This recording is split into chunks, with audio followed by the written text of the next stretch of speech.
Hey, what's up, Hoosier fans? Welcome back to another episode of Under the Hood with Indiana Football, presented by your local Central Indiana Ford dealers, a proud sponsor of IU football. Reminder to get out there and visit your local Central Indiana Ford dealer today.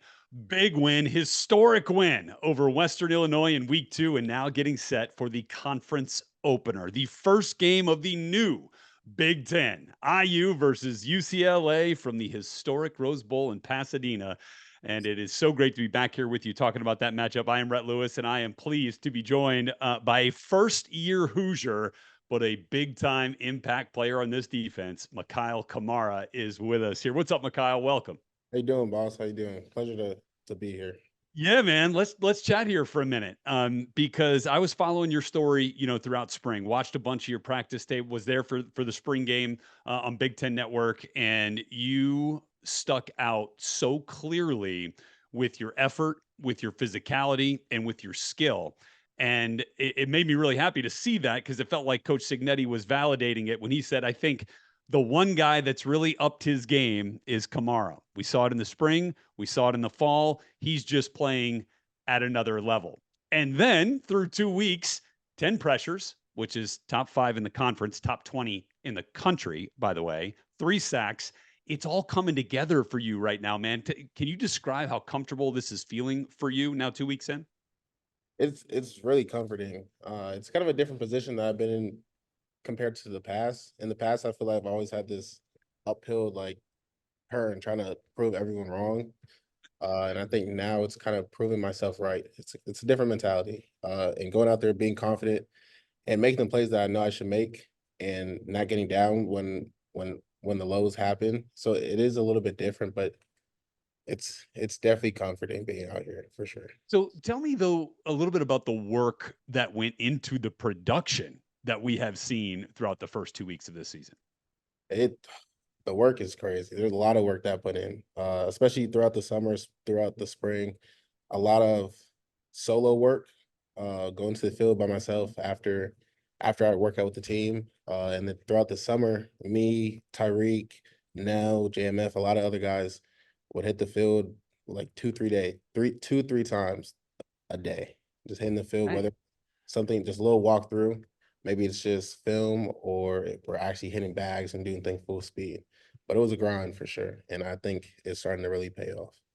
And your teammates have certainly noticed, and not just the ones on the defensive side of the ball. Carter Smith is on record as saying you're like the toughest dude for him to deal with, and is pretty dang good left tackle himself. It's gotta feel good to command that respect amongst your peers, right? To see that hard work is paying off. Yeah, it is. It's definitely rewarding. And it's kind of it makes me actually want to work even harder. So Yeah. that's the beauty of the whole thing. That's the right mentality, my friend. I love, and look, that behind you, right there to your left, it says relentless, right? And that's a relentless pursuit to be better, That's is what that's all about, right there. I love it.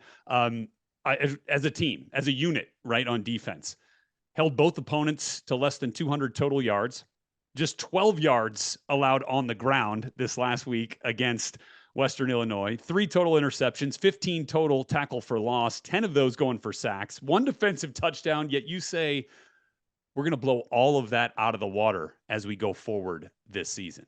What does that look like, man? I mean, I think what it really looks like, I feel like FIU's that first game, they shouldn't have scored.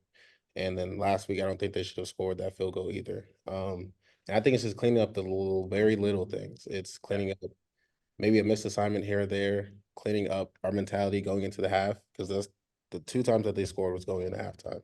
Yeah. Cleaning that mentality up and just being even more and more and more physical. And I think we're still kind of developing as a team as far as understanding the scheme and getting the chemistry amongst all 11 players Yeah. and the players that are rotating in, not having any drop off. So I think as we build into that, I think this UCLA game is going to be a real big game for us to build that chemistry. And I think once we win it, it's going to be a crazy like team bond.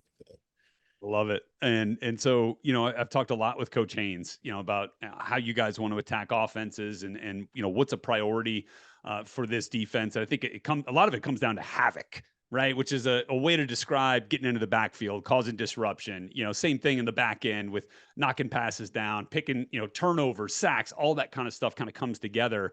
Mhm.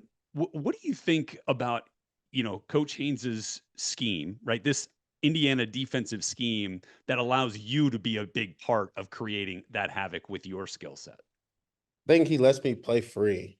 I don't think I have one skill that I'm based on. I don't think I'm just a pass rusher. I don't think I'm just a run stopper. I don't think I'm just a finesse or a power guy. I think he lets me go out there and put all that on display. So he might move me in at three tech when we're in our 3-4 look, and now I gotta be a little bit more power guy. Then he might Yeah. move me to stud. I could be a little bit more finessey. Then he moves me at end, and I have a little bit of both. So I think him giving me those opportunities to slip reaches and really just go win. That's basically what it is every single place. Go win your one-on-one matchup. And that versatility is going to be valuable for you this year, for this team this year, and for you as you move forward in your football career beyond the collegiate level, which I know you have aspirations for. Let's talk a little bit about the guys up and down the defensive line with you. It's a lot of new faces to Indiana fans, right? That we're all kind of getting used to now these first couple of weeks. Some of which that you are already very familiar with, and obviously you've been spending a lot of time with these guys. How do you kind of describe the way in which you guys work together, practice together, and kind of be together as a unit? I think I think we all are kind of starting to have the same mindset as far as working hard, as far as working hard throughout practice, throughout the week, working hard in lifts and things like that. And as we continue to understand the scheme and build this chemistry together, we're starting to hit like another gear. And I still Yeah. see we're not quite there yet, but once we hit it, it's gonna be even more explosive. It wasn't just the guys, frontline depth rotation guys that were making impacts. I mean, we saw second half, I mean, up and down the roster, right? We had young guys making big time plays. Tootie Collins with one of the more impressive interceptions that I've seen recently. Elijah with turnovers left and right. How Yeah. kind of fun was that for you guys to see the young guys get their opportunity and then to take advantage of it, right? I think that's as an older guy now, that's probably one of the most fun things to see. For starters to go out there, take care of business the first half, and then I get to go watch all these guys that's been working their tails off that no one really knows. And Yeah. I know they've been working their butts off. I know they've been making plays in camp. And it's just fun to watch them play, watch them have fun, make plays, celebrate, and do things like that. So that was really fun to see my guys out there. No, no question. And I know that you kind of, growing up and kind of coming up in your football journey, used to watch one-on-ones of Von Miller, right? You used to watch a lot of what Von was doing, right? Because he was your favorite guy and helped the kind of game slow down for you. I Mhm. mean, have you kind of thought about the fact that, when you're out there on the field, you've got some of these young guys like watching your every move, right? I mean, I do, as a guy who sets the example, I do, and it actually gives me a little bit of pressure. It Yeah, makes yeah, I bet. I gotta go out there. I can't make no mistakes because I know they're watching. And I know as soon as I make that mistake, they're gonna let me know I made the mistake. Yeah, So it kind of makes me stay on my P's and Q's a little bit, a lot more actually. yeah. But it's something, I mean, it's good for me. It's good for my teammates. It's good for everyone. It's a powerful responsibility, for sure, as a veteran player on this team and a veteran player in this defense, which I think we talked about a lot when you came in here and with some of your other JMU teammates came in here with obviously knowledge of this scheme. Has that really been valuable as you've been trying to help, other guys kind of come together with it? It's actually been a lot more valuable than I Yeah, even intended. Uh, because I feel like to me, I mean, I've been in the scheme for so long that this is kind of just the norm to me. yeah, So now seeing some of these guys come in here and make some mistakes, but it's not daunting because it's the same mistakes that I was making when I was younger. So I just try to get in their ear and clean up those mistakes now. So they clean up these mistakes now as a freshman. Now they could go into their sophomore year knowing having the same knowledge that I had as a junior or as a senior. So that's the goal that I'm trying to set forth for those guys. quick thought here on your journey, right? From sitting in Coach Stig's office, wondering whether he was actually going to give you that scholarship offer to getting ready to play for him in the Rose Bowl in a Big Ten conference game against UCLA. And I know you've got a one-track mind right now, but you walk out onto the field, maybe that first time at you like maybe take a second to think about what that means to you and how far you've come. I don't think I can do it yet. Okay, I gotta after the game, maybe. after the game, after the win, I might Yeah. have tears in my eyes, but I got to make sure we go out there and handle business because if we lose, it won't matter, So we got to go out there, win, do what we need to do, and then after that, I could soak it all in. Fair enough. And then finally here for you, Mikhail, and we're so grateful for your time here on this episode of Under the Hood. It's been fantastic to get to know you a little bit. But UCLA, right? I know you only got one game to go off, right? They were off in week 2, beat Hawaii in a close game on the islands in week 1. What do they look like to you?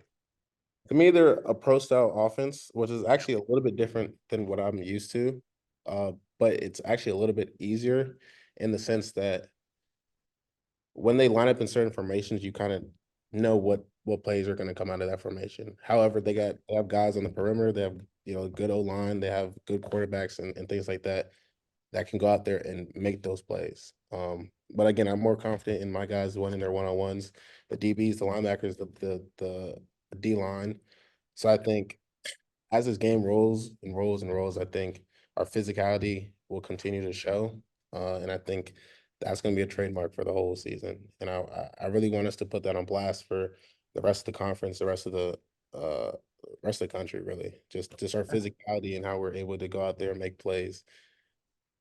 And then look, your ability to handle some adversity, to handle some adjustments if need be, right? Because they could come out and show you some new things, after just 1 week, right? And having a bye week to kind of game plan a little bit. So excited to see you guys accept that challenge and rise to it at the Definitely, Rose Bowl in Pasadena this week. Mikhail, thanks so much for giving us a few minutes of your time, man. Best to you as you come out here to LA this week.